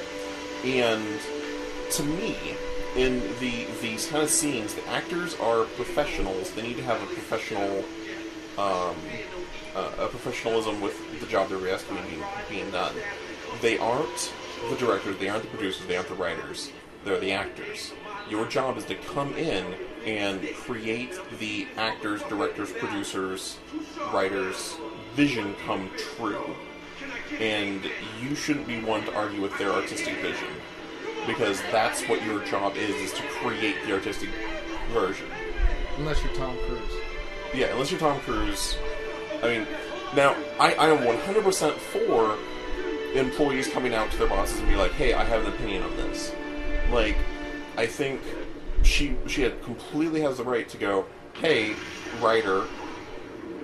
Oh, did you see the cable that opened up that door? I didn't mean to interrupt you. No, I totally missed that. Okay, sorry, go ahead. I didn't mean to interrupt you. I think she totally has a right to say, hey, writer, I don't want to do the scene, and then the writer should take that into consideration. But in the end, if the writer, director, and producer all go, no, this scene is important for the artistic vision of the film, then I think it's ridiculous that she wouldn't do any more movies with that writer. I think that's. I mean, it's her prerogative. She's an actor. She can take whatever job she wants. I think she's friends with the guy, though. Okay. I don't know. I think I Mandela affect myself on this. Okay. I swear I remember someone getting attacked underwater here. But all three, I know how all three of these. First, Lady Loves Luscious Jackson doesn't die here. Thomas Jane doesn't. And I know where that girl dies, so I think I Mandela affected myself. Spoilers? Sorry. Dang, now we know she dies. From this 20-year-old movie? 17-year-old movie? You know I can't do that. What is it? 99? 99, so, yeah, so 19-year-old movie. Who do you think did this better? Ace Ventura or this movie? Oh, Ace Ventura. Yeah. Ace Ventura, 100%. Alright. Now what are you thinking? Like, what's going through your head now?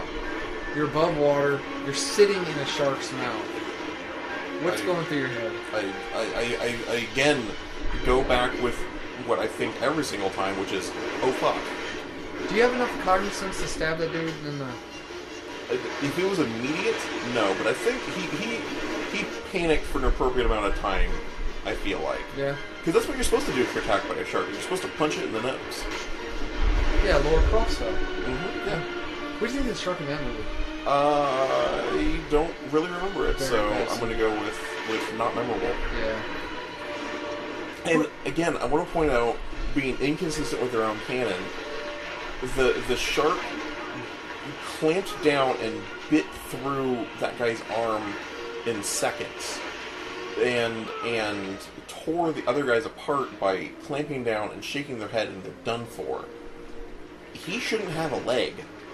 He should be done. What if you know how sometimes like Siegfried and Roy, like which one got hurt? Roy? Yeah, I think it was Roy. The gay one, right? Yes. They're both gay. Yeah. Anyway. They said, don't be mad at the tiger, it was just wanting to play.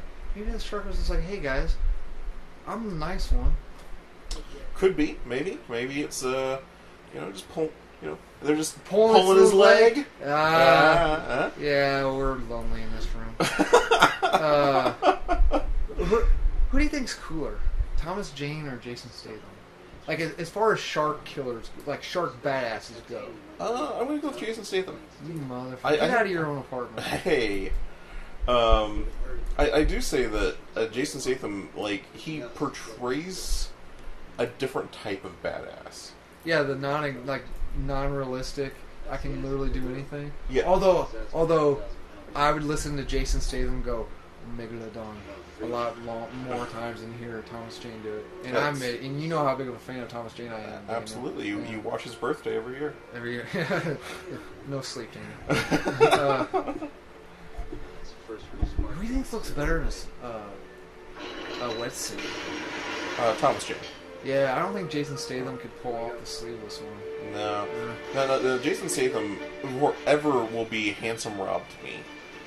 Yeah? And I every time I see him, that's all I can see is handsome Rob.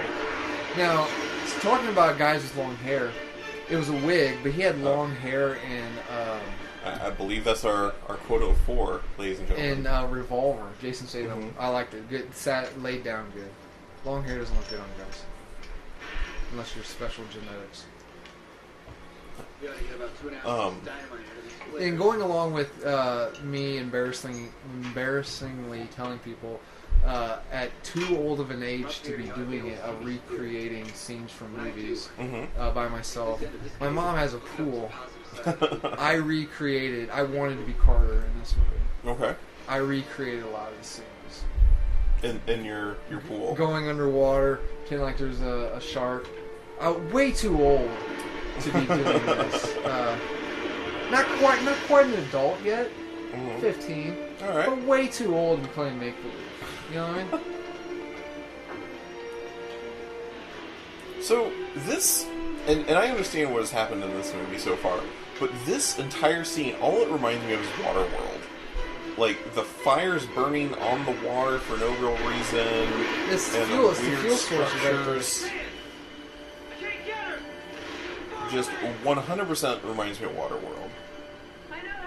Did you like that movie? I enjoyed it as a popcorn movie. Yeah. I don't believe it'll win any awards, but it was fun watching people ramp boats into machine guns. I think it won some Razzies. Did you like the Waterworld stunt show? I never had a chance to see it. Oh, no. It was always one of those things I wanted to go and see. You know how they do that effect there? Oh, I did not. So they got the blade, right? Mm-hmm. So on the back, the side that doesn't face the camera, there's a medical tubing that runs along the blade. Okay. And on the handle is one of those pumps, you know? So the actor squeezes it, squeezes it, and as she squeezes it, blood flows to that medical tubing down the back of the... Okay, Yeah. that makes sense. Yeah. And that really seems unnecessary. No, she's got to draw the shark away because she knows that's not good. That's That's bad. pretty rough CG. Yeah, that's really bad. Yeah, that's... Ugh. I have a hard time, even in 1999, seeing while this... That's alright though. Yeah, that's fun. This is a scene I recreated a lot. Running along my mom's deck, I even had a prop gun like that. Mm. Yeah. Okay. Yeah. Yeah, I feel like this death is pretty unnecessary. Yeah, I did this dive a lot to save her. I never made it. And the fact that he frickin' dropped the gun, so her sacrifice... Well, he can't shoot it underwater. Think she was still alive when she split in half? Not for long. Sharks don't really eat like that, do they? I don't think so. I think it is... Don't they like bite you and let you bleed out because they lose teeth too easily? So they don't want you fighting, kicking out their teeth? Probably. Yeah. But these are genetically altered sharks. You know Megalodon stands for big tooth? Does it? Yeah. Huh. I'm just kind of rambling, I'm sorry. Would you do that to a shark?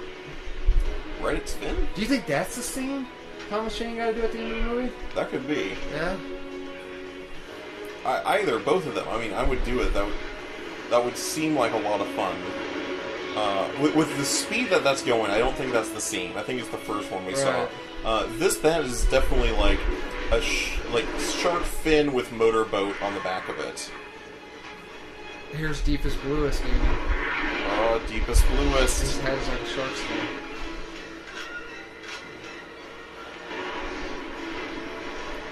And I always wanted a cool scar. Like he's probably gonna have a cool scar on his arm right there. yeah, probably.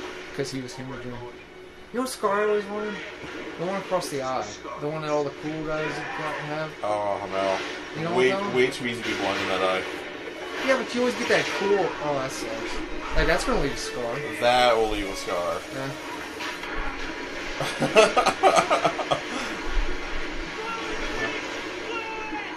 Now, I do appreciate the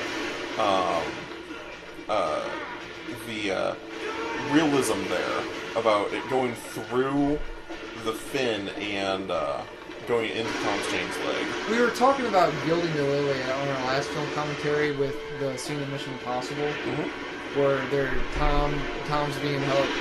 He likes it when I call him Tom. Yeah. He's being held up. Cruzy. Yeah. He's being held up. See, that's not how explosions happen underwater, right? I don't believe so. No. Don't they implode? This is the only scientific inaccuracy I found in this movie so far. There is a brief moment of implosion and then explode because like all the water turns to vapor during an explosion, especially one from like dynamite. So, but let me bring up what happened here. He's losing a leg. That harpoon went through the fin into his leg. And then the reason he's not tied to the shark anymore is because the shark hits the thing, and he comes off the harpoon. that harpoon would have torn and dragged all the way through his leg section. Because harpoons are just large arrows. Right. No, I think the fin slowed it down enough to where it was just the tip. You played just the tip, yeah? It went all the way through his leg. No, you misread that. See, look at that. See? Oh yeah, that's That's gonna be a cool. Here's a funny joke that all '90s action movies had that little, like there was one last night in Mission Impossible. Here's a little comedic button. Let's see if it holds up still. Oh yeah, we watched All of Our Friends Die. Let's make a joke. Yeah. Let me ask you something. Are you sure it was just 3 shots? Yeah. 71. You don't really see a lot. You don't really see that comedic button no more on action films, do you? Not really, no. Well, that's usually because they're action right up to the end, and then we get the fade away. Do you miss these kind of movies, like like everything's got to be like gritty. Like this is kind of these guys are just like, yeah, just shut your brain off, man. These are 80,000 pound genetically altered mako sharks. No, anyway, as I was saying, by like a shark's fin. So the last commentary we were talking about Gilding the Lily with, so Cruzy's being held up by Jean Reno, and then that mouse comes, and he goes to swing it, and of course Tom, just adding stress upon more stress. I feel like that's what they were trying to go through here, with it going through. Do you think it was successful? Did the mics add more stress to the scene? And do you think that's what they were trying to do here? Yeah, I think it was fine. I think that they should have gone in a couple different directions at some point. Cause, I think it would have been a lot more impactful if the environmental hazards actually did something. Overall, the environmental hazards, all they did was help the shark kill someone. And I think that would have been a lot more impactful if the environmental hazards actually killed someone in the movie. But overall, I mean, yeah, it added a lot of extra depth to it, and then you have the sharks as the bad guys, and having 3 of them is nice so that you can have some ones you can kill, and still have more threats. Because that's going to be the problem with Meg, is that the heroes are going to do nothing to it until they kill it. Well, there's 2 of them. There's a mom and a daughter. Okay. Well, if we get 2 of them, then at least we have something that we can kill mid-movie. I'm curious. I'm kind of curious. Are you excited about Meg? Not particularly. Yeah. It was on my my watch when it hits Netflix list. Well, no, we're gonna watch this for the podcast. This is our job now. Yeah. We're joining the thousands of unsolicited opinions on the internet. So, while the credits are going and the Grammy Award-winning songs going on, Deepest Bluest. I'm gonna scan my brain through a few trivia. So this is why we eat up a few times through the. Okay. Sure. 14 different visual effects houses worked on the film's Sharks. And 13 of them are no longer around. They should have had 14 more. I don't know which visual effects houses you were, but man, you need to put some more work into that. Do you think they were considered good for its time? For its time? Do you remember anything said about it? I remember my dad pointing out how bad the CG was. So it wasn't good. Yeah, but I remember not really noticing it too much. But of course, I wasn't really at that age, so I started noticing that. So this was shot in the same Fox Studios Baja complex where Titanic was filmed a mere 2 years earlier. Okay. You think do you think if this had actually happened and that was a real Sea Lab sinking, do you think James Cameron would go down in a submarine and look at it like he does Titanic? I mean, if he was making a movie about it, sure. Yeah. Okay. All right. Let me scan some more of my memory here. Do you got any memory going on to you? Yeah, pretty much said what I knew off the top of my head. I will check the old interwebs here. But yeah, I remember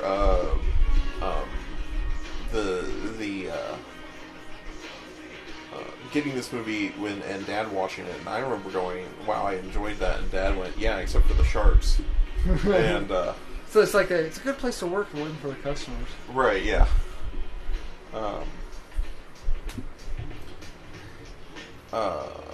Tony's Food Service. Isn't that the same place that did the catering for Mission Impossible? Possibly. Good call. Yeah, because Tyler's got a resume out from 1996 that he hasn't gotten a callback on. It says here, Samuel L. Jackson golfed during breaks from the filming. You think that's really why he took the... Like, he didn't want to do it, but he's like, wait, where's this being shot at? Well, I think... I mean, he openly admits that there's 3 types of movies he does. Samuel L. Jackson. He says he does the paycheck because he's got bills to pay. He does the blockbuster, and then he does the art piece that he does for love. Mm-hmm. See, which one do you think this one was? Clearly love, because I think it's love under the fact that, according to the trivia, it says Samuel L. Jackson was interested in marine biology in college before becoming an actor. You think you got a little bit nostalgic? Yeah, I think maybe a little bit. But I also think that I remember there was a lot of press about the movie, so it could have been a paycheck movie too. But we were talking about this on one of the previous podcasts with Adam Sandler, how he will take movies because they become vacations. So, like, Forgetting Sarah Marshall or 51st Dates, one of the two, he's like, hey, what if we shoot this in Hawaii? And everyone's like, oh yeah, that's a great position for it. All because he wanted to go on a vacation to Hawaii. So there could be some, hey, I want to take a nice sea getaway. Oh, okay. Built into that. This is actually cool. I actually like this bit of trivia. I did not make the connection. The 3 sharks are killed in the same ways as the 3 sharks in Jaws. Jaws 2 and Jaws 3D. Blown up, electrocuted, yep, and incinerated, respectively. I remember 1 and 2. How did the shark die in 3? Never seen it, to be honest. I stopped watching Jaws at 2. You know what happens in Jaws 4? A shark kills someone. Jaws purposely seeks out the remaining family members of Roy Scheider's family. Really? Yeah, I think it's like possessed by a voodoo something. I think. It's been a while since I've seen it. Alright. We're still going. Oh, the music credits come up, so we're almost done. Yeah. If you're sticking through this, good on you. If you're listening at all, then really good on you. Body count. Take a guess what the body count was. 9. You son of a bitch. I just happen to have the same memory banks up here. There happened to be 4 shark attacks, 4 explosions, and 1 drowning. But, if you want to count the bird, 10. Wait, which one drowned? Just so you know, the story and all names, characters, and incidents portrayed by this film are purely fictitious. You laugh at that, but they actually have to clear names. In one of the podcasts, I was telling the story about Marla Singer, character from Fight Club. Mm-hmm. Yeah. They had to clear that, and there was only 1 Marla Singer they could find. If you're adapting a novel and you're adapting a novel called Deepest Bluest, and your main hero, the badass, is Daniel Newkirk. Mm-hmm. Okay, so Rennie Harlan's like, the director wouldn't, the legal team would be like, they would Google, I'm assuming Google search, how many Daniel Newkirks there are. And if there's 1,000, they're going to be like, fuck it, don't worry about it. Because if one Daniel would come in and try to sue, they'd be like, there's 1,000 Daniel Newkirks in this country. How do you know we're writing about you? Mm-hmm. So Fincher and crew were making Fight Club, and there was only 1 Marla Singer. So they had to get her to write off on it, to say, like, hey, this has nothing to do with you. This isn't about you. You probably thought the song was about you. But you're just so vain. Yeah. So interesting. I know that there's at least 2 other Daniel Newkirks. Yeah? One up in my hometown, and then 1 in Sweden. Wait, there was 2 Daniel Newkirks in wherever it is you lived? Yeah, absolutely, yeah. We were unrelated, and that'd be weird. It was very weird, and I was working at a cell phone store, and he bought a cell phone, and I was signing him up, and I asked him his name, and he told me, and I'm like, yeah. And I thought he was just asking, like, I thought I had told him my name, and there was this kind of standoff until he showed me his driver's license, because that was part of the process, and I'm like, oh, hey, we have the exact same name. He had a different middle initial. I think his middle initial was L or K. Really? Yep, and then the other Daniel Newkirk is in Sweden somewhere that I know of, and he goes by Danny. Kind of a stalker, aren't you? No, I know about the Sweden one because my family has a genealogy book, and we trace genealogy back to that. So related to him, he's out in Sweden somewhere, or Norway, somewhere in that general area, and he was, I believe, he was in his early 20s when I was preteen. So he's probably 12 to 15 years older than me. Okay. Yeah. All right. Before we wrap it up, like I said, we did this in honor of release of Meg. We will be doing a series of these in honor of the big releases, or if we just get a hair out on our butt and we want to honor something that's being released. Yeah, I think our next commentary is it on Bumblebee? Is that the next one we're doing? What should we do? The Hitler Wizards. Hitler Wizards. Yeah. Harry Potter's. Fantastic Beasts. Yeah. We can talk about that. So pay attention near the Fantastic Beasts release and the Bumblebee release for our next commentary. And Aquaman. Is Aquaman before? Well, I think Aquaman. Yeah, Aquaman would be like the last one of the year, but we're doing one for that though. Yeah, Aquaman. We're not sure what we're doing, but we're trying to keep these separate from the podcast. Yeah, it's like a special gift to Cody's mom. So anyway, before we close it out, like we always talk about when we do commentaries, what did you think? What did you think? You saw it as a kid. Did you enjoy it as a kid? I did. We just saw it on Netflix. The question is, you've got $5 in your pocket. You're in one of those big old bins, those little discount bins at Walmart. You see this sitting there. Pick it up. Did you enjoy it enough? Would you watch it again? I enjoyed it. I would watch it again. I would not pick it up in the $5 bargain bin.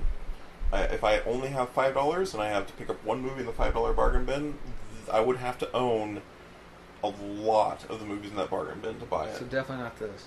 Yeah. What if the lazy Sunday morning, you're sitting in your underwear on the couch, flipping through the channels, you hear the dulcet tones of Deepest Bluest playing? Would you stop and watch it? Maybe, because I know it's near the end. Shit, good point. No, okay, so but I would not turn it off if I turned it on. Yeah. It was fun. It was enjoyable. I would watch it again. Definitely wouldn't buy it. Not if it was only $5. I give it a 3.5 out of 5. Okay, I enjoyed it as a kid. I liked it. I like these types of movies that I reenacted when I was way too old to be playing make believe. Mm-hmm. I've seen it since, but man, I don't know. I guess this is the first time I realized how bad the CGI was. The CGI. I knew there was a few shots that I was ready for, but man, there are a lot of stuff that does not hold up. Yeah, the CGI is real bad, and I'm not a graphic snob. I love the old Clash of the Titans with the claymation stop motion CGI monsters. was horrible in that movie. It's like non-existent. Yeah, but yeah, the CGI was absolutely terrible in this one. The physics and the inconsistencies within itself. I brought them up as we were watching. The movie's not perfect by any means. But if you're looking for a shark horror film and you don't want to watch Jaws, it's a good plan B. I would pick it up in the $5 bin. If it was a DVD, if it was bare bones DVD, just the movie, no. But if it had making of, it had the commentary, because I kind of enjoy it. Because I've got some pretty crappy movies in my collection that are bad, that I don't ever watch the movie, I only watch the commentary. Because the cast and crew have such a good time making it, and you can tell as they're making it how much like they're dedicated to this movie, and they kind of know it's crap. So I like I enjoy that, so I would pick it up if it had a little few extra bones on it. If it was just bare bones movie, no, I would not. Okay, so we're gonna play a quick game. All right. You're going through the bargain bin. Okay. We've got Deep Blue Sea in the bargain bin. I'm with you. All right. I'm with you. We've got the Veil Okay. in the bargain bin. Okay. Another Thomas Jane. Right. Uh huh. Okay. I'm with you. We've I'm there. got the Punisher. Oh yeah. Thomas Jane Punisher, I'm assuming. Yeah, Okay. Thomas Jane Punisher. Okay. You're setting the scene good. Yep. I can almost feel it. And we have Dreamcatcher. Another Thomas Jane movie. Which one do you take home? Man, it's tough. It's Punisher bare bones? All of them are just movie. No. Let's pimp it up. Okay. Movie, commentary, making of, deleted scenes, full special feature package And it's only $5? on all of them. That's a hell of a deal. Yeah.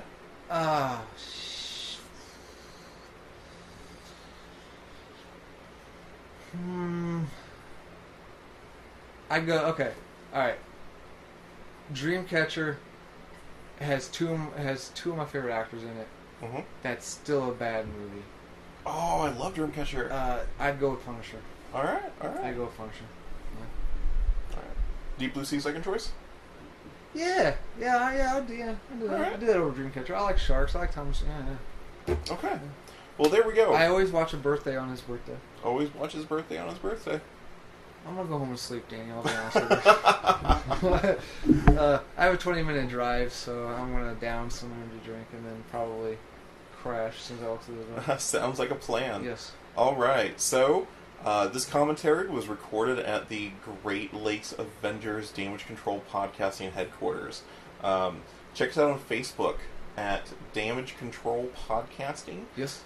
Check us out on the Twits or Twitter Yes. at Dam Control. Uh-huh. And then send us an email at damagecontrolpodcasting@gmail.com. All the things you said are true. Yeah, by the time this goes up, we'll have about 1 week before our 1-year anniversary. No, I'll have 2 days. We'll have 2 days for This our... is going up Friday. I ain't putting this up Friday. tonight. So when Or you hear should this... I put it up? No, let's put it up Friday. Okay, so when we put it up, you'll be hearing this on Friday. Unless you're in the future. We will have 2 days before our 1-year anniversary. Send us a DM through Twitter. Send us an email. We are taking your questions, and we will answer them at the 1-year episode. And you have a chance to be on Damage Control Podcasting. So yeah, that email address again is damagecontrolpodcasting@gmail.com or on Twitter at damcontrol. Yeah. All right. Okay. All right. It's noisy.